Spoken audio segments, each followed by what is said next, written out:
नमस्कार, मैं आपके साथ आशुतोष चतुर्वेदी। आप देख रहे हैं देश एनडीटीवी इंडिया। रात के 10 बज रहे हैं और वक्त है लोकप्रिय हिंदी न्यूज शो खबरों की खबर का। देखिए, हमेशा की तरह सबसे पहले आपको संक्षेप में वो खबरें बता देते हैं जो आज आपके लिए विशेष तौर पर तैयार की गई है। पहली खास खबर है राजनीति में कलाकारों की दुर्दशा।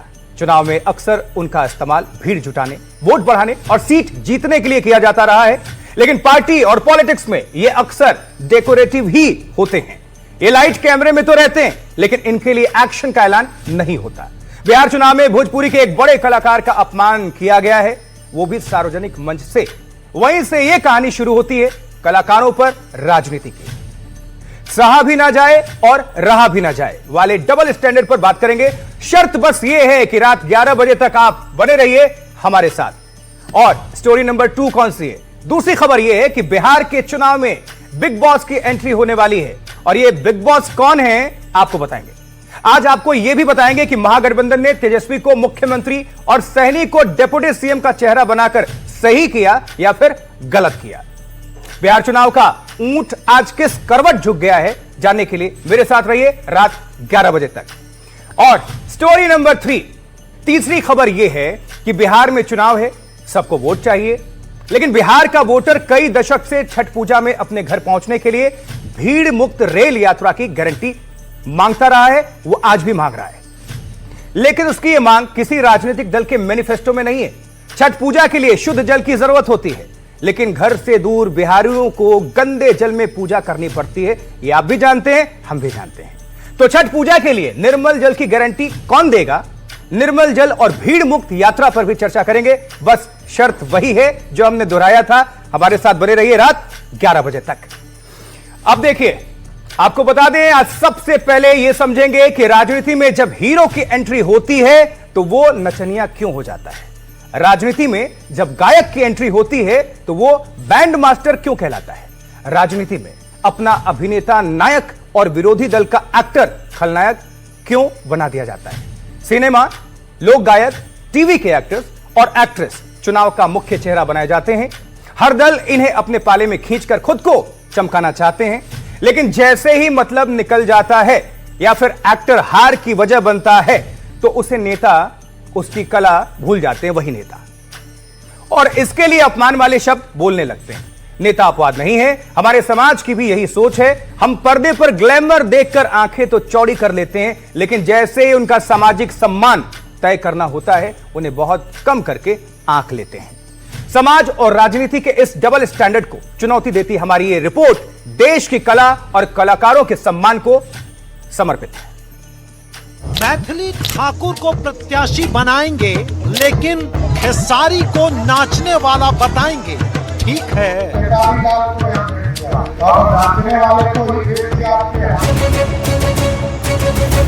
मनोज तिवारी को चेहरा बनाएंगे, लेकिन खेसारी लाल यादव को कमजोरी का लक्षण बताएंगे। ठीक है,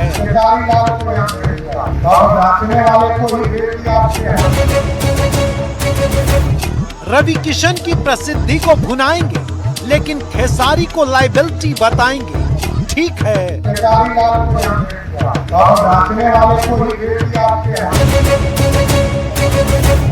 निरहुआ के फैंस से वोट बढ़ाएंगे, लेकिन खेसारी को लूजर बताएंगे। ठीक है,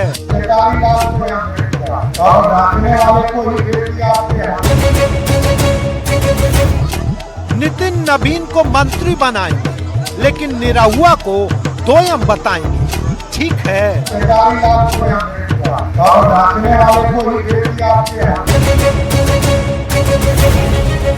खेसारी लाल भोजपुरी सिनेमा और संगीत का सुपरस्टार है। बिहार के चुनाव में छपरा से विरोधी को चित्त करने के लिए तैयार है।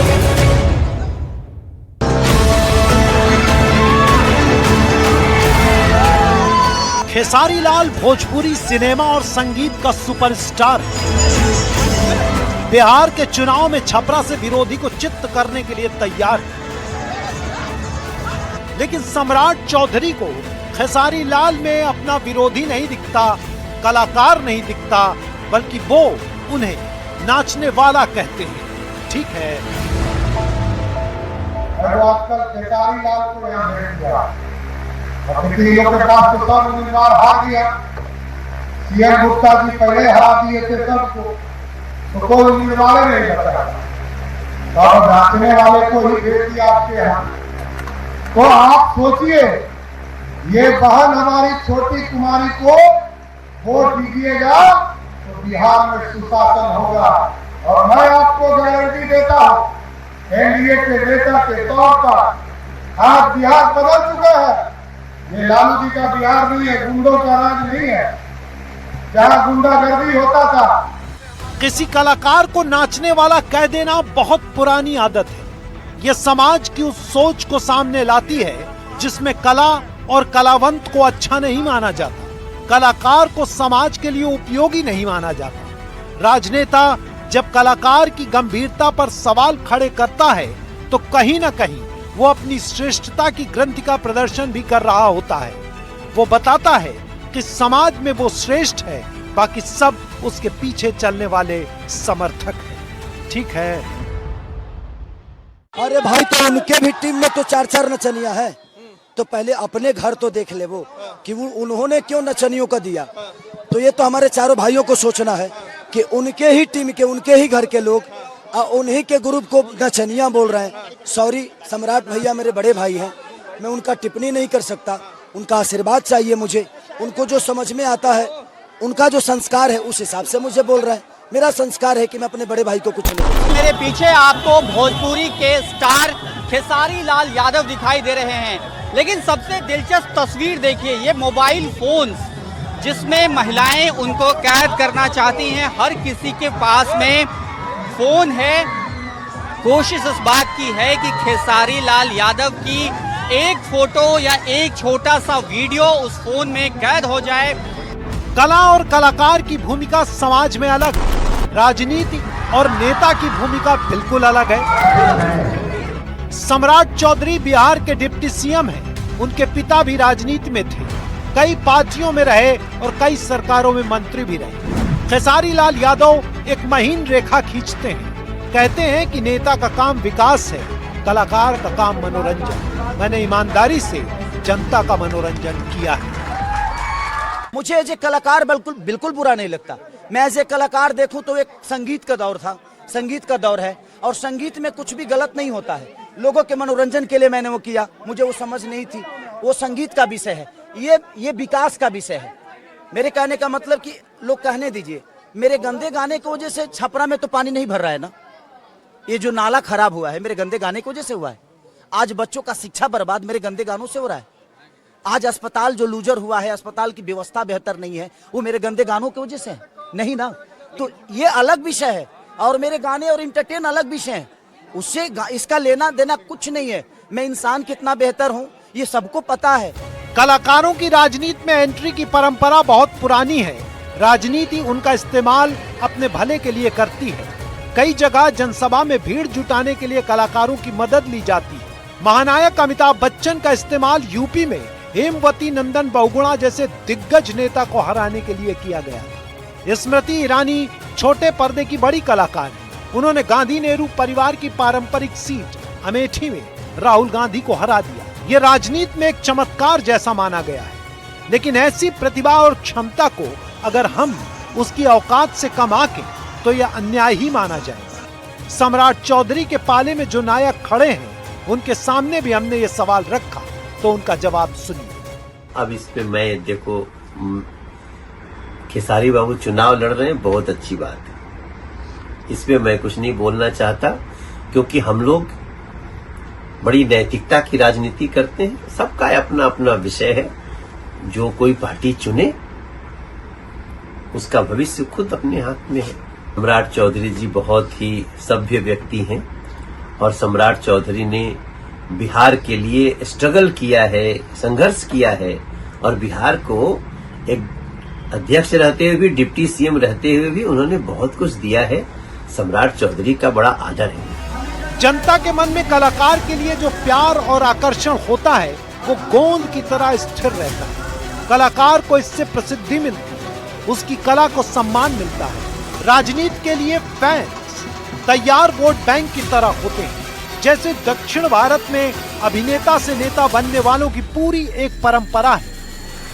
तमिलनाडु के पूर्व CM MG Ramachandra, ex CM Jayalalitha, Andhra Pradesh के पूर्व सीएम एनटी रामाराव, आंध्र प्रदेश के मौजूदा deputy CM Pawan Kalyan, actor Chiranjeevi, Tamil Nadu actor Vijay, इसके अलावा गोविंदा, राजेश खन्ना, विनोद खन्ना, सन्नी देओल, धर्मेंद्र, जया बच्चन, कंगना रनौत, लॉकेट चटर्जी, नुसरत जहां, रचना बनर्जी, शत्रुघ्न सिन्हा, इसमें हर दल के नेता हैं। समर्थकों और प्रशंसकों का नाम तो इस लिस्ट में शामिल नहीं है। केरल में बीजेपी के सुरेश गोपी पहली बार सांसद का चुनाव जीते, उन्हें केंद्र सरकार में राज्य मंत्री बनाया।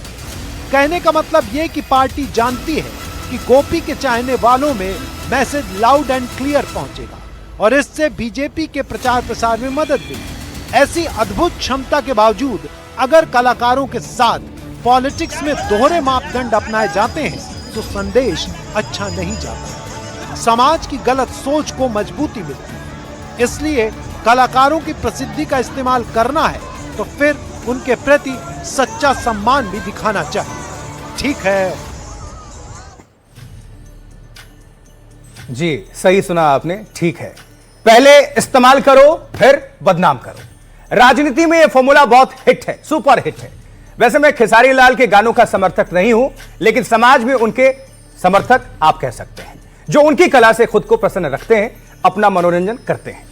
खेसारी लाल जब नॉमिनेशन करने पहुंचे तो रोने लगे, क्योंकि जिस छपरा में उनके लिए आज जाम लग जाता है, उन्हें तब कोई नहीं जानता था जब वहां पर वो मैट्रिक का एग्जाम देने पहुंचे थे, मतलब 10वीं का।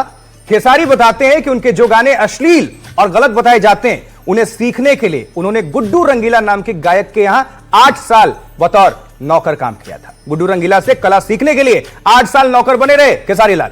अब भोजपुरी गायकों को भी एक ऐसा फिल्म मेकर चाहिए जो उनके दर्द को पर्दे पर सही तरीके से रखे, जैसे सिल्क स्मिता के जीवन पर फिल्म बनी थी डर्टी पिक्चर, जिसका एक बहुत मार्मिक डायलॉग है, ध्यान रखिएगा, ध्यान दीजिए। टच तो बहुतों ने किया लेकिन छुआ किसी ने नहीं। भोजपुरी कलाकारों को एंजॉय सबने किया है, शायद इस्तेमाल भी, लेकिन सही सम्मान किसी ने दिया नहीं। अब आगे बढ़ते हैं। अब मैं आपको बिहार की दूसरी लड़ाई में लिए चलता हूं।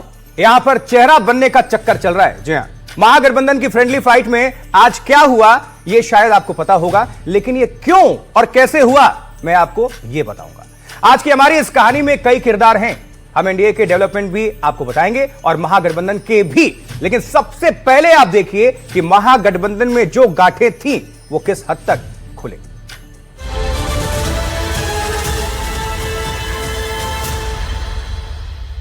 खड़गे साहब, राहुल गांधी जी और तमाम जो साथी बैठे हमारे, इन सब की राय लेकर के हम लोगों ने तय किया है इस चुनाव में अगले मुख्यमंत्री चेहरे के रूप में तेजस्वी यादव जी को हम लोग सपोर्ट करते हैं, जो एक नौजवान है, लंबा फ्यूचर है इनके साथ में, और मेरा अनुभव से मैं कह सकता हूं जिसका लंबा फ्यूचर होता है पब्लिक उनको साथ देती है। अशोक गहलोत ने इशारा बुधवार को ही कर दिया था। मंगलवार को आधिकारिक घोषणा भी कर दी कि तेजस्वी यादव महागठबंधन की ओर से मुख्यमंत्री पद के उम्मीदवार होंगे। तेजस्वी इस मौके पर काफी विनम्र दिखे। उन्होंने गठबंधन के सभी साथियों के प्रति आभार जताया, सबको साथ लेकर चलने का भरोसा दिलाया।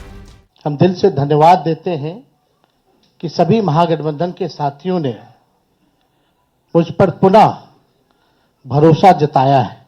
इसके लिए सभी हमारे महागठबंधन के नेता हों, कार्यकर्ता हों, उन सब लोगों को दिल से हम धन्यवाद देते हैं और उन सभी लोगों से जरूर कहना चाहेंगे कि जो उम्मीद, जो विश्वास आप लोगों ने हम पे जताया है, उस उम्मीद पर हम जरूर खरे उतरेंगे और मिल करके जो डबल इंजन की सरकार है, एक इंजन भ्रष्टाचार में है, एक इंजन अपराध में है, ऐसी 20 साल पुरानी निकम्मी सरकार को हम लोग उखाड़ करके फेंकेंगे। महागठबंधन के लिए ये प्रेस कॉन्फ्रेंस एकता के प्रदर्शन का मौका भी रही। सभी नेताओं ने हाथ उठाकर ये एकता दिखाई। तो महागठबंधन ने अपने सवालों का जवाब दे दिया। तेजस्वी होंगे उनके मुख्यमंत्री चेहरे। लेकिन ये वो सवाल है जिसका पेपर पहले से ही लीक था। अब तेजस्वी यादव ने गेंद एनडीए के पाले में डाल दिया है कि उनका मुख्यमंत्री चेहरा कौन होगा। अब यही सवाल पलटकर तेजस्वी ने पूछ लिया, एनडीए नीतीश के नाम की आधिकारिक घोषणा कब करेगा? तेजस्वी ने चुटकी ली कि नीतीश कुमार के साथ अन्याय हो रहा है। भाई हमारा तो जॉइंट प्रेस कॉन्फ्रेंस भी हो गया, इससे पहले कई राउंड हम लोग साथ भी बैठे, लेकिन हम लोगों ने नीतीश जी के साथ जो अन्याय हो रहा है एनडीए में, एक बार भी कोई भी जॉइंट प्रेस कॉन्फ्रेंस नहीं की गई है और ना ही ऑफिशियली रूप से मुख्यमंत्री का चेहरा घोषित किया गया है। तो हम लोग तो शुरू दिन से ही कह रहे थे कि भाजपा के लोग नीतीश जी को दोबारा मुख्यमंत्री नहीं बनाएंगे। इस प्रेस कॉन्फ्रेंस पर एनडीए की भी नजर थी। इसके फौरन बाद रविशंकर प्रसाद ने एनडीए की ओर से मोर्चा संभाला, इसे बहुत ढीली प्रेस कॉन्फ्रेंस करार दिया। लालू परिवार के भ्रष्टाचार की याद दिलाई। ताना कसा के गठबंधन 243 में 255 सीटों पर चुनाव लड़ रहा है, लेकिन सबसे पहले पूछा कि महागठबंधन के पोस्टर पर राहुल गांधी का चेहरा क्यों नहीं है। मित्रों, आज उनकी प्रेस हुई महागठबंधन की, तो प्रेस ने जितने सवालों का निराकरण नहीं किया उतने ही सवाल खड़े हो गए। आज हम लोग देख रहे थे कि उस प्रेस से राहुल गांधी की तस्वीर गायब थी। क्या हो गया? हर पार्टियों के निशान जरूर थे, लेकिन राहुल गांधी की तस्वीर नहीं थी। अब इसका क्या कहा जाए तो पता नहीं है, लेकिन ये कौन सा गठबंधन है कि 243 सीट है और 255 सीट पर चुनाव लड़ रहा है। आरजेडी, आर का मतलब रंगदारी, जे का मतलब जंगल राज और द का मतलब दादागिरी। ये आरजेडी है, इससे बचकर रहना। ये हाथी के दांत दिखाने के और खाने के और है। जो लोग मां बहनों की इज्जत नहीं कर सकते हो वो सुरक्षा देंगे। फिलहाल महागठबंधन ने एक बड़े सवाल का जवाब दे दिया है और इसी के साथ एनडीए के लिए कुछ चिंता भी बढ़ा दी है। इस औपचारिक घोषणा ने यह साफ कर दिया कि अगर बिहार में महागठबंधन की सरकार बनती है तो तेजस्वी यादव ही इसके मुख्यमंत्री होंगे, और इस घोषणा ने महागठबंधन पर हो रहे लगातार हमले की गुंजाइश को भी खत्म कर दिया और तेजस्वी यादव को नीतीश कुमार के समकक्ष लाकर खड़ा कर दिया। अब गेंद एनडीए के पाले में है कि वो इसका क्या जवाब देती है। पटना से प्रभाकर कुमार, एनडीटीवी। देखिए, तेजस्वी यादव सीएम फेस तो बन गए, लेकिन महागठबंधन से सवाल कई हैं। जैसे पहला सवाल, कांग्रेस के कोटे से किसी को डिप्टी सीएम बनाएंगे? दूसरा सवाल है, एमवाई का ख्याल रखते हुए मुस्लिम डिप्टी सीएम बनाएंगे? तीसरा सवाल यह बनता है कि तेजस्वी को फेस बनाने का ऐलान वोटिंग से 11 दिन पहले ही क्यों? चौथा सवाल, महागठबंधन के बीच फ्रेंडली फाइट का झगड़ा सुलझा है कि नहीं? और पांचवा सवाल यह है कि टिकट को लेकर कांग्रेस में जो असंतोष है उससे कैसे निपटेंगे? और छठा प्रश्न यह बनता है कि राहुल गांधी सहयोगियों से तालमेल बैठाने में नाकाम हो जाते हैं? प्रश्न। अब आगे बढ़ते हैं। देखिए, कल प्रधानमंत्री नरेंद्र मोदी बिहार पहुंचेंगे। यहां पर कर्पूरी ठाकुर के गांव जाएंगे। कर्पूरी ठाकुर को भारत रत्न से सम्मानित किया जा चुका है। प्रधानमंत्री के कैंपेन में ईबीसी और ओबीसी सबसे आगे हैं। तो महागठबंधन ने मुकेश सैनी पर दांव खेला है, क्योंकि राहुल गांधी लगातार ईबीसी वोट बैंक पर जोर दे रहे हैं। लेकिन डिप्टी सीएम के लिए सैनी के नाम का ऐलान आज का सबसे बड़ा सरप्राइज था। महागठबंधन की राजनीति में बिहार में एक से ज्यादा उप मुख्यमंत्री होंगे, यह ख्याल सबको था, लेकिन एक की घोषणा आज क्यों हो गई? इसे समझने के लिए एनडीटीवी की इनसाइड स्टोरी आपके लिए।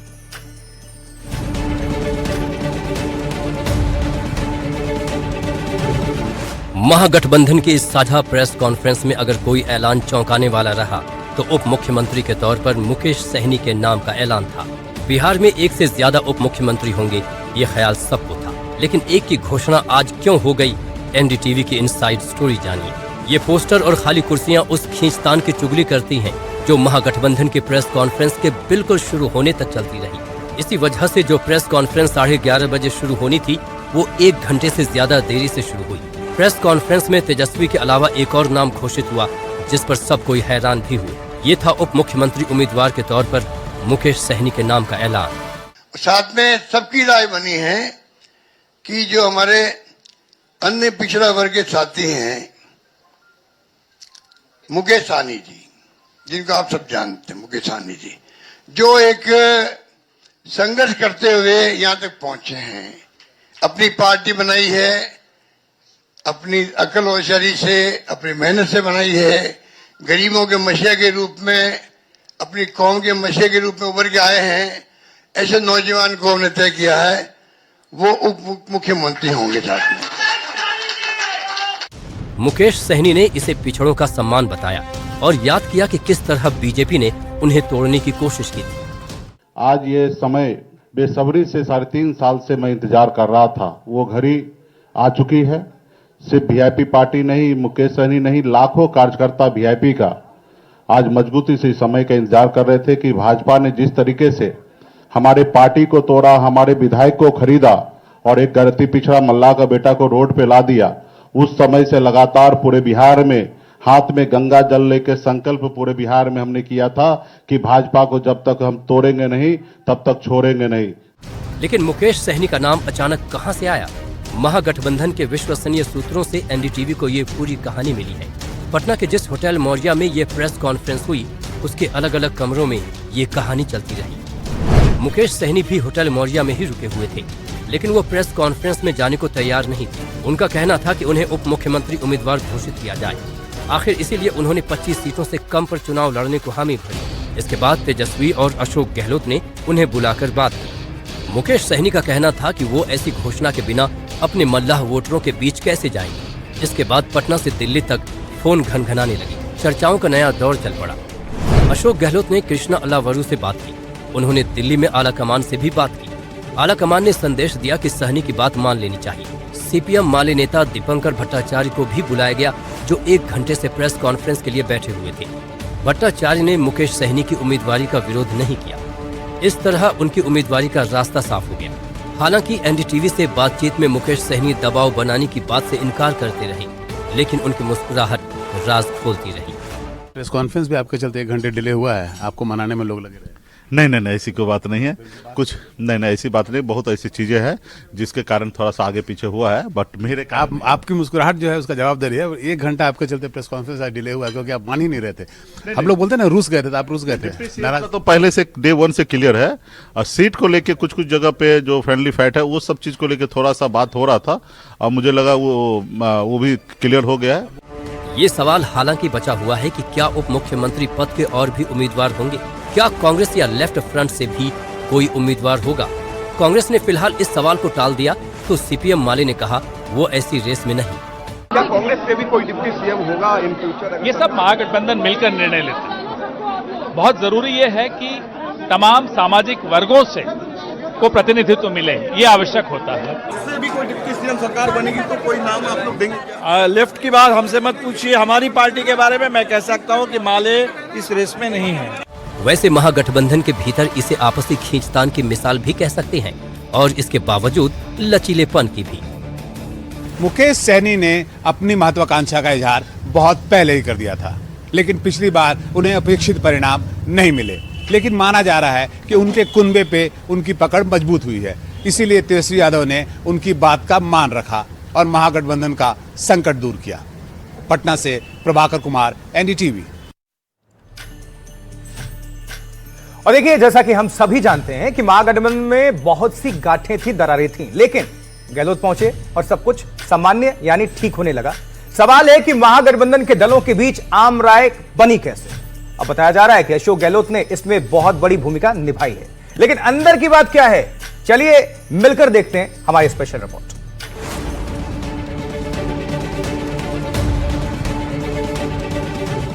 कांग्रेस और आरजेडी के बीच सब कुछ ठीक हुए बिना महागठबंधन के समीकरण सुधरने वाले नहीं थे, लेकिन ये हुआ कैसे? सूत्रों के मुताबिक अशोक गहलोत ने कांग्रेस के बिहारी प्रभारी कृष्णा अल्लावरू को समझाया कि बिहार में आरजेडी की स्थिति मजबूत है, इसलिए थोड़ा झुकने में ही समझदारी है। तेजस्वी ने भी भरोसा दिया कि कांग्रेस को बराबर सम्मान मिलेगा और प्रचार में दोनों दल एक साथ नजर आएंगे। इस बैठक में तेजस्वी यादव को महागठबंधन के मुख्य स्टार प्रचारक के रूप में पेश करने पर भी सहमति बनी। कांग्रेस की ओर से कहा गया कि तेजस्वी को युवा चेहरा बनाकर पेश करने से गठबंधन को फायदा होगा। यानी गहलोत और तेजस्वी की बैठक का उद्देश्य था जनता को ये संदेश देना कि गठबंधन एक है और चुनाव एकजुट होकर लड़ेगा। दरअसल नामांकन और टिकट बंटवारे के आखिरी दौर में कांग्रेस और आरजेडी के बीच कई सीटों पर विवाद बढ़ गया था। कांग्रेस के कुछ नेताओं ने कहा था कि उन्हें कमजोर सीटें दी गईं। दूसरी ओर आरजेडी के नेता मानते थे कि कांग्रेस जरूरत से ज्यादा सीटें मांग रही है। ये खींचतान मीडिया में खुलकर आने लगी थी, जिससे गठबंधन की छवि पर असर पड़ने लगा। ऐसे में एक संयमित चेहरा बनकर गहलोत का पटना आना पार्टी हाईकमान की डैमेज कंट्रोल की अहम रणनीति साबित हुई। इस मुलाकात से कई बड़े संदेश गए। पहला ये कि कांग्रेस अब भी गठबंधन में सीनियर पार्टनर की भूमिका निभाना चाहती है, लेकिन तेजस्वी यादव को नेतृत्व का मौका देने में पीछे नहीं है। दूसरा, बिहार की राजनीति में गहलोत जैसे अनुभवी नेता की मौजूदगी से कांग्रेस को स्थिर और जिम्मेदार पार्टी के रूप में दिखाने का मौका मिला। और तीसरा, इस मुलाकात ने गठबंधन के अंदर चल रहे टकराव के माहौल को कुछ हद तक थाम दिया। रणनीतिक तौर पर गहलोत और लालू परिवार की मुलाकात तेजस्वी यादव को और मजबूत बनाती है। अब तेजस्वी सिर्फ आरजेडी के नेता नहीं, बल्कि महागठबंधन के प्रचार की केंद्रीय भूमिका में भी है। वैसे कांग्रेस और राजद अब मिलकर संयुक्त रैली और संयुक्त घोषणा पत्र का कार्यक्रम बना रहे हैं, लेकिन उनकी आपसी अंदरूनी असहमति अभी तक पूरी तरह से दूर नहीं हुई है। हालांकि अशोक गहलोत ने थोड़ी राहत दिलाई है, लेकिन क्या ये वोट में तब्दील होगा कि नहीं, ये चुनाव के मैदान में देखना होगा। पटना से प्रभाकर कुमार, एनडीटीवी। और अब एक दूसरी राजनीति के दर्शन करवाता हूं। हालांकि इसका भी एक सिरा बिहार से जुड़ा है, लेकिन फिलहाल इसकी जमीन दिल्ली में है। और इस राजनीति के दो पहलू हैं। पहला हिस्सा है वो रेल यात्री जो जगह जगह रेलवे स्टेशन में खड़े हैं, जी हां, छठ पर्व के मौके पर अपने घर पहुंचने के लिए। और दूसरा पहलू वो लोग हैं जो बिहार तो नहीं जा रहे, लेकिन दिल्ली में रहकर छठ पूजा करना चाहते हैं, और इसके लिए उन्हें निर्मल जल की जरूरत होती है। अब तक क्या होता था कि रेलवे स्टेशन पर भीषण भीड़ होती थी और छठ पूजा के लिए निर्मल जल नहीं मिलता था। दिल्ली की यमुना पूजा के लायक थी ही नहीं। तो क्या आज भी यही स्थिति है? एनडीटीवी इंडिया की टीम ने एक बड़ी पड़ताल की है, आपके साथ बारी बारी से शेयर करेंगे। सबसे पहले यमुना का रियलिटी टेस्ट कर लेते हैं, देखिए।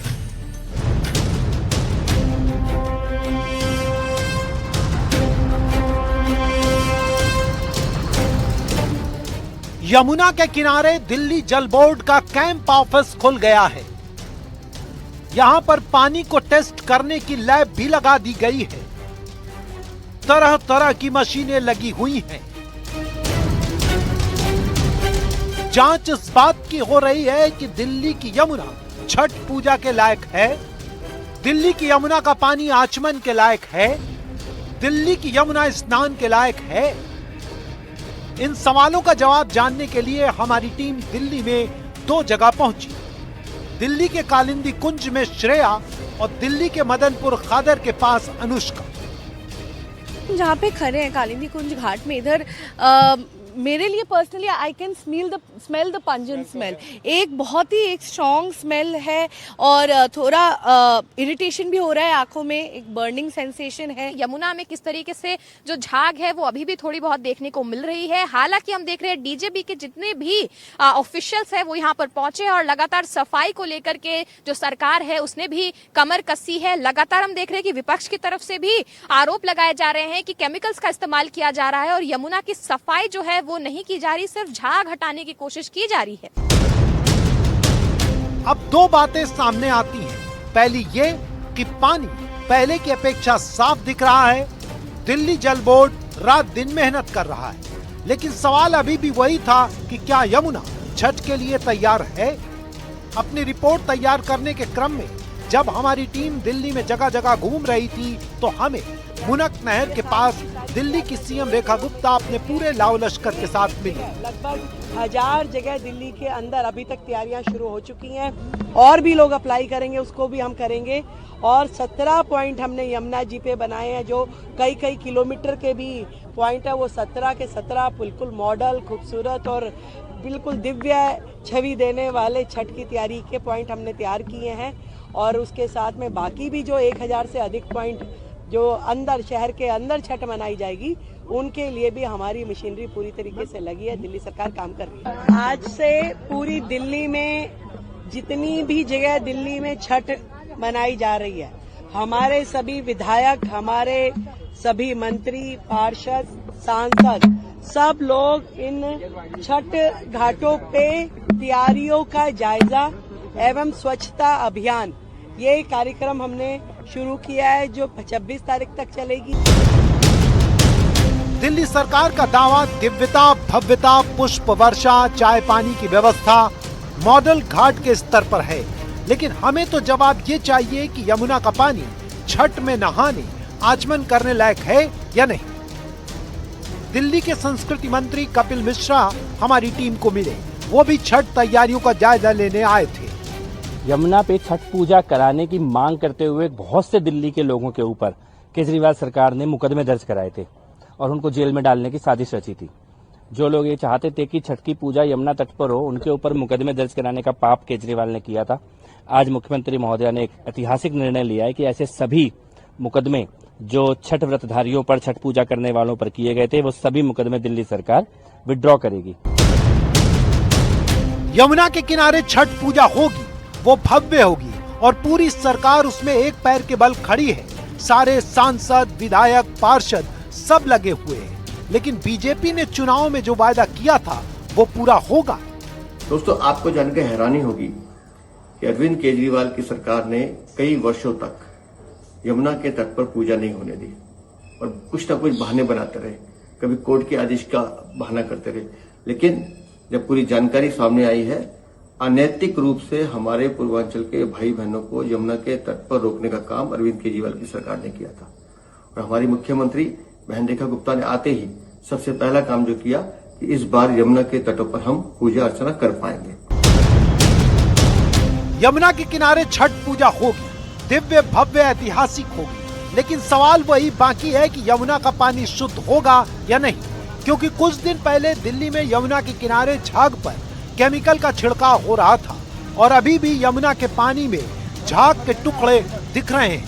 दिल्ली की आम आदमी पार्टी ने इसे मुद्दा भी बनाया है। उनका कहना है कि उनके समय में जब यमुना का झाग मिटाने के लिए केमिकल छिड़का जाता था तो बीजेपी उसका विरोध करती थी। यमुना पे इन्होंने एक केमिकल डिफॉर्मिंग एजेंट का स्प्रे कराया। स्प्रे कराने के बाद इन्होंने मीडिया को बुला के कहा, देखिए हमने यमुना को साफ कर दिया। और हमने तब भी आप सबको कहा था कि यमुना को नहीं साफ किया इन्होंने सिर्फ झाग को साफ किया है और ये वही झाग को साफ करने का केमिकल है जो हम इस्तेमाल करते थे, तो ये कहते थे यमुना में जहर मिलाया जा रहा है। आरोपों के जवाब की तलाश में घूम रही हमारी टीम को यमुना के किनारे बैठी दिल्ली जल बोर्ड की टीम मिली और उसने हमारे सभी सवालों का जवाब दिया कि यमुना के पानी में झाग मिटाने वाले डिफॉर्मर का छिड़काव सही है या गलत, यमुना का पानी ठीक है या खराब, नहाने और पीने लायक है या नहीं।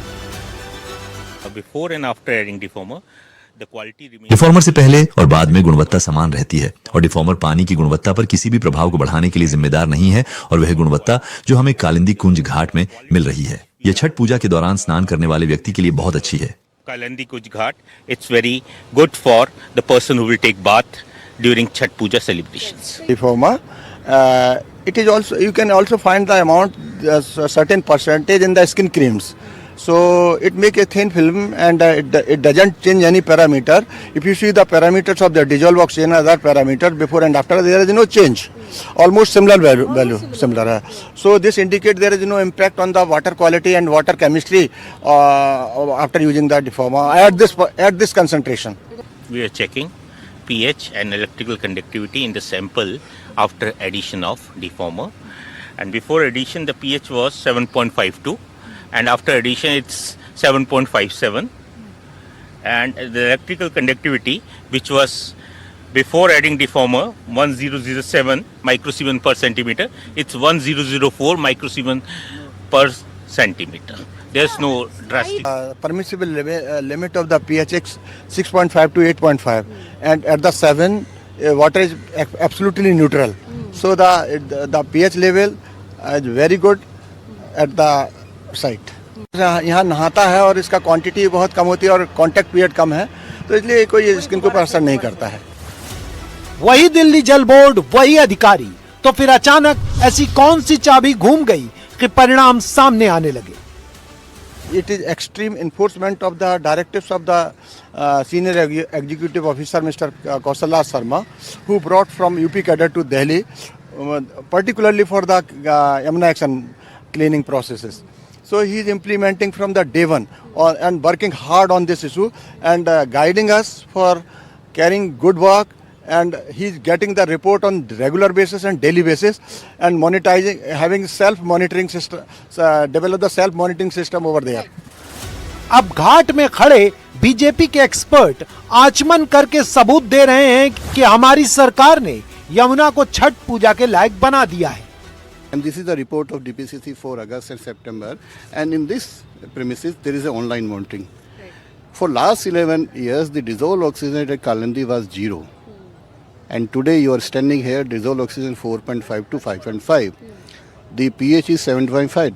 Just now I did Achman 7 times. That shows the quality is improved. I'm not saying it has been totally cleaned, but for Chhat Puja we have made the Yamuna. Not only the God has helped us in this for doing the Chhat Puja in the Yamuna Ghat. लेकिन मौके पर मौजूद कुछ private expert in दावों से अलग बात करते हुए भी मिले.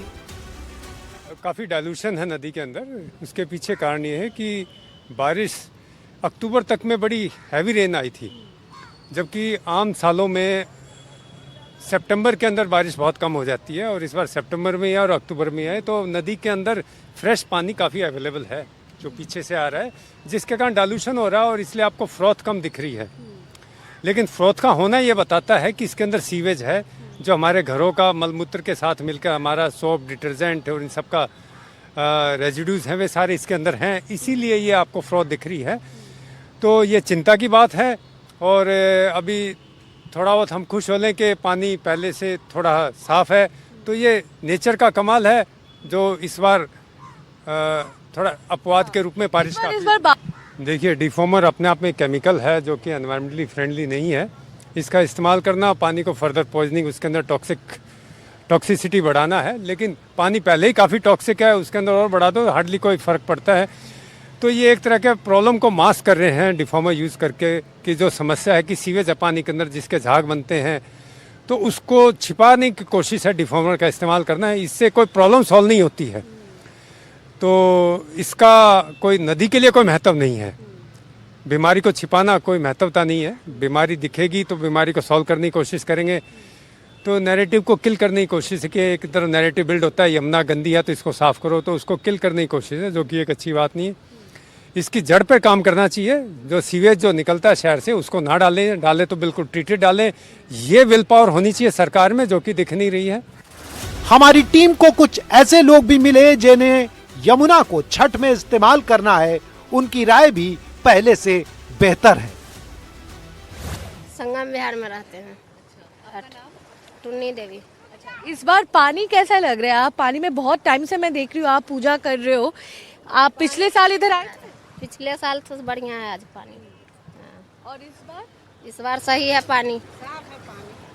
नहीं, अगर आपको हम बोले कि पिछले बार से इस बार बेहतर है कि और बुरा है कि क्या है? सही है, पिछले बार से सही है. कैसा था लास्ट बार? ये बबल से थे पहले, अभी बहुत साफ है. अभी बहुत साफ है. लास्ट ईयर कैसा था? बबल फेना बहुत. हाँ, और यहाँ तो वैसे हाँ काली थी एकदम. अभी तो थोड़ा दिख भी रहा है ये. सही बात है. तो आप जो इधर नहा रहे हो आपको कोई दिक्कत नहीं हो रही है ना, ऐसे आंखों में या बदन में कुछ स्किन का प्रॉब्लम कुछ नहीं होता? तो बहुत दिक्कत थी, खुजली सी होने लगी थी. अभी ठीक है. पहले क्या दिक्कत थी बताओ? खुजली होने लगा था, अब ठीक है. और इस बार अब ठीक है. हाँ, मजा आ रहा है. पानी देख